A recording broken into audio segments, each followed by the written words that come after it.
Advice to communication professionals is coming thick and fast, but somehow it feels like we've been hearing the same advice for a decade or more. What do we really need to do to make our future success? I'm here with Neil Griffiths. Hi, Neil. Hi, Deb. We wanted to answer this question, so we surveyed communication professionals. Our full report is on IABC Discovery, and an article, The Future Starts With You, appears in the July 2013 edition of IABC CW magazine. We've been feeling overwhelmed by the amount of prescriptive advice we're hearing. Much of it is speculative, experience, not research-based. Most of it seems internally focused. It didn't respond to any inputs from outside the profession. It certainly didn't draw on the feedback from our main clients. We decided to go back to a study that did. The Arthur W. Page Society, The Authentic Enterprise. The 2007 study reports on what CEOs thought the communication function should be doing. Today, Neil and I are here with two other communication professionals, David Ferrabee, Mark Dollins. Hi there. Thanks for joining us. Hi there. David and Mark have also been asking where the profession should be going and what it will take to get there. I'll kick things off by asking them about some of the areas where their research findings are the same or different than ours. Our main survey finding, CEOs and communication professionals strongly agree that the function should have a leadership role. But despite this aspiration for the function, communication professionals don't necessarily have the same aspiration for themselves. And even when they do, they don't believe they have what it takes to bring this role to life. David, you reported on your research in The Uncertain Future of Corporate Communications. That's a rather ominous title. I'm just wondering how uncertain it is. Deb, we were surprised to find how uncertain it is. So we researched multinational organizations around the world, Asia, Latin America, North America, Europe, and we discovered that actually corporate communication functions themselves are starting to disappear. They're being folded into other parts of the business.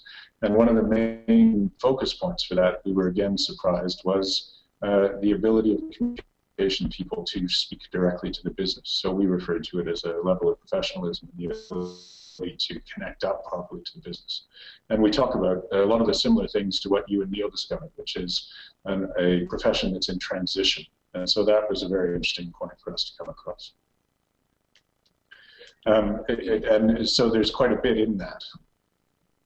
Yeah, and you mentioned the business, speaking the language of business, and one of the things that we found in our study was that this transition from deep understanding of communications and how it works to deep understanding of the business and where and how communications can best support it in a business in achieving its vision was a common thread that ran throughout the survey results. People really saw the need for that transition. Yeah, and it's about marking and recognizing the changes that are happening in our businesses, that our businesses are more dynamic, that the requirements they have of us are quite different from what they might have been a few years ago. So when you think about, because I know when we talked about this before, you used language like speaking the language of business, but could you say more about what that looks like? What's a business savvy communicator skill look like? I think once upon a time we needed to reflect the high level business messages. Now I think we need to understand the corporate strategy. We need to understand the operational issues. We need to be able to get much closer to the people who are in role and on the ground and be able to help them move forward and help them grapple with their business issues, not just their communication issues. And so understanding how the business works and being able to reflect that in our communication becomes doubly important, more than it has been in the past. Yeah, yeah. Mark, you came at your survey from a bit of a different perspective, and I'm wondering where you saw similarities or differences in the research, you know, among our three reports, specifically on Neil and mine, our findings. I would say that my findings are on a parallel path. I think without a doubt what David has just articulated is that in order to be successful in any communication role, a professional has to understand the business and the business strategy. What my research was really focused on is the parallel path of the technical communications competencies that are unique to communications professionals. So I've done a study over the last 2 years looking at how communicators are advancing in their own careers. And what I found is that roughly between 76 and say 82 or 83% of communication professionals say that their employers have articulated the competencies that they need for growth. The challenge comes right after that. When we ask them, well, have they articulated any details about that? Do you know what it means to progress from an entry level in a particular competency to being a master at it? And has your employer deployed a tool to assess you against those competencies? The number moves from, say, that 76 to 83% to roughly about 50%. And then we asked, are you sitting down and talking with your managers? And the number goes below 50%. And we said, are you getting training that's tied to those competencies at any point in the last 3 years? And again, that number is less than 50%. So what it tells us is that we're, as an industry, if you will, we're doing a pretty good job of putting some broad headlines out there about what these competencies are, but we're not doing much more past that to make them real, to bring them to life, and to make them a part of how we manage our talent and how we manage our functions. So I think what's really interesting for me about that finding is that because you came at it from a different perspective, you took more of a what's the corporation doing for professionals point of view. That's quite different from what Neil and I landed on, which was more what are you doing for yourself? As a professional, have you decided that you want this leadership role? And if you have, what are you doing to make sure that you are getting the support you need? And I think that we would all agree that that probably the reason that the function is stopped in a way from this progress that we're all looking for and that CEOs wanted from us could be because it's not converging. There's neither the will on the corporate side that, Mark, you're exploring, or the will from the professional side, and this is sounding really not that promising unless communicators step up and make a decision about what they want from their careers and how they're going to go about getting it, I think. Another thing that I'd add, Deb. I think it illustrates. Sorry, Mark. I just want to go to Neil for a second. Yeah, I think the another interesting piece of our findings is the fact that there are not many people seeking professional development. In our findings, 50% had undertaken some kind of professional development in the past 12 months, and but less than 50% answered that question. Unless, yes, that's true. Yes, right? yeah, So good even point. More good dire. point.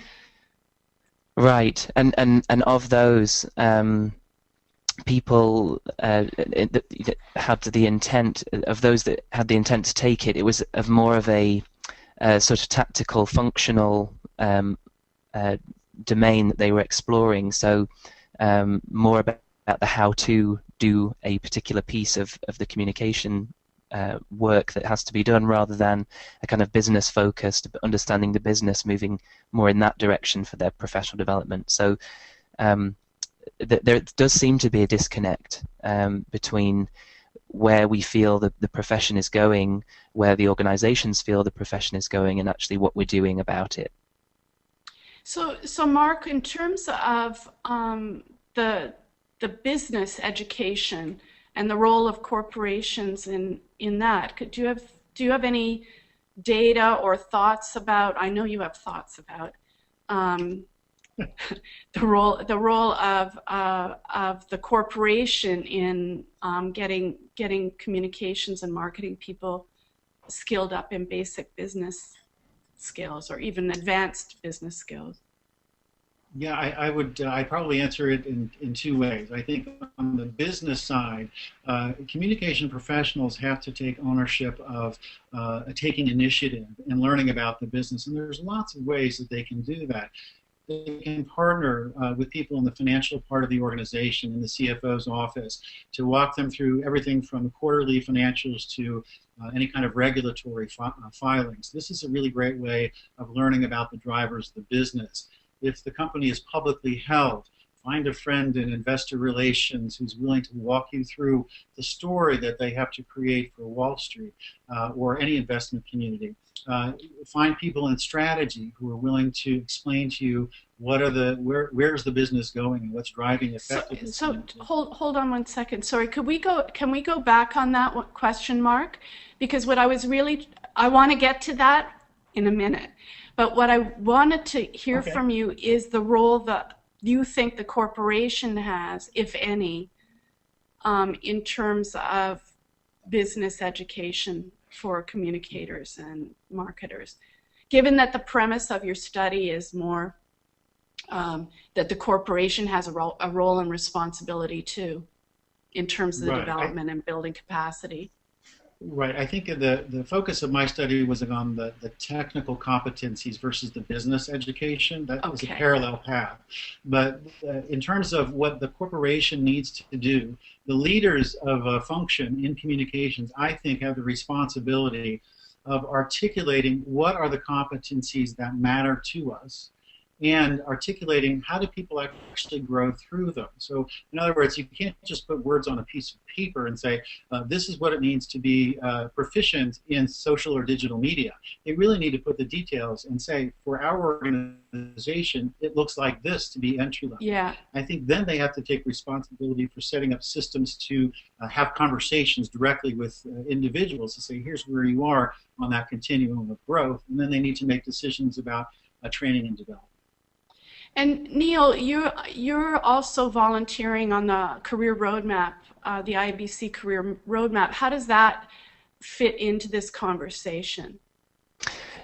It's actually fairly consistent with with what Mark was just describing, in that a committee within IBC has been tasked with defining what it is to be a communication professional, and so that's involved creating the global standard for professional communication, which itself is made up of 6 core principles.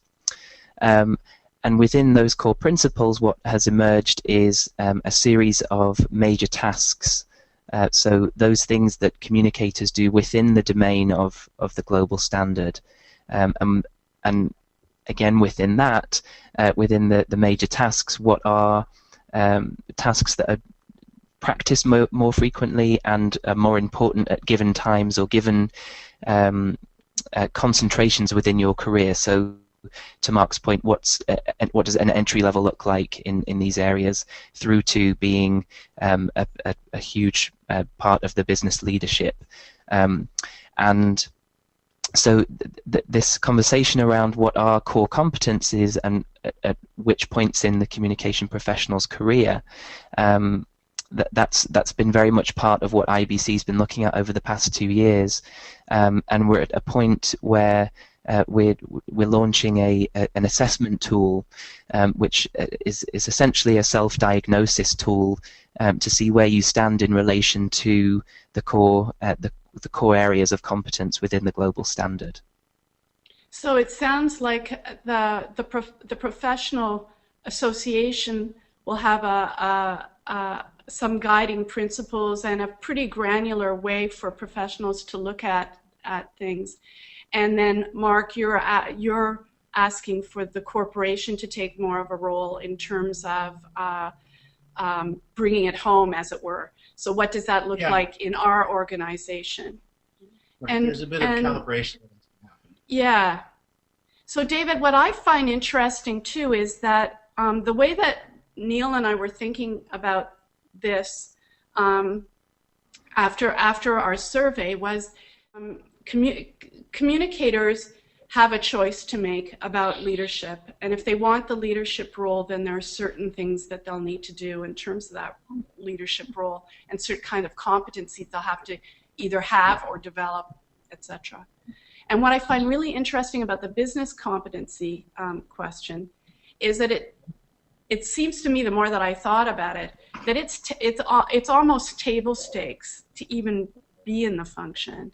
That you can't even be in the tiniest specialty area without having an understanding of the business that you're operating in and the implications that has on communications. Would you agree with that? Definitely, and I think what we're finding or what we're seeing is that some quite core, some quite hard skills are required. So it's been a phenomenon I've recognized for 10 years or so that directors of communications are now being drawn out of operations. So we have former CFOs who are running communications. Yeah. We have people who used to work on the line. I know a geologist who runs one for a great big multinational. And the reason why that is because we get asked questions in communication like, what are you bringing into the business? And unfortunately, those of us who studied English literature and have been raised in families of press barons and so on will say, what do you mean by value? And that's not a good enough answer. We need to be able to go back to these people and say, well, here's the value we raise, here's the value we bring, and here's how we can calculate it against a number of different metrics. In order to do that, we need skills that we're not going to have received by having worked in the media, for example. And so we end up having the obligation, and it's our choice in our business, I think, to go out and actually get those skills. To learn how to run budgets, to learn how to speak in the language that the business operates in, because businesses are not the paternalistic, friendly places that they once were. We're all measured against the value that we bring, and every function is being challenged as ours is, whether it's finance or procurement or anybody else. And so we can say that it's too bad and it's not right, but that's not going to change it. We're still going to need to learn how to read a balance sheet. We're going to need to understand how inventories work. We're going to need to get behind some of that information. And that's where the challenge comes, and that's why our functions are being slotted into HR, or they're being rolled into marketing, or they're being asked to report directly into legal department. We found all of those in a number of different places. I found that rather very disconcerting, actually, and it was a little different than what we were hearing from communications professionals. A lot of them said, we're quote unquote at the table, and we report to chief communication officers who report to CEOs, and so your findings from another point of view are a little worrying, to say the least. But there is an opportunity here, and I'd really like to start maybe with you, Mark, on if we go back to this specific area of business competency, what could an individual communication professional do to build skill in that area? And maybe you could just give us one or two ideas. Sure. I think a lot of this is about partnerships and finding friends in functions on the business whose job it is to explain the performance of the business. So whether it's someone in the financial organization, or if it's a publicly held company, someone in investor relations, or even the strategy group, these are people whose job it is to identify what drives the business. And when a communicator has a relationship, and it could be formal or informal, lunch and learns, for example, they can learn a lot about what drives the business and the language that's used to talk about how business is measured. That's great, and it's pretty easy. You can just walk down the hall usually. Neil, sorry. Well, I think what's the one thing that you'd recommend? Well, it's actually related to what IABC's been doing. The point that I want to make on this, because the logical and in fact what next step, in fact, what's going to happen is that when you've been able to self-assess and self-diagnose where you stand in relation to the competencies that are required at the different stages of your career, that there will be a development tool that tells you the kind of content that IABC can provide in order to help you develop skills where perhaps you're deficient, which is very exciting in my view, because the association is showing directly how it can support you and your growth.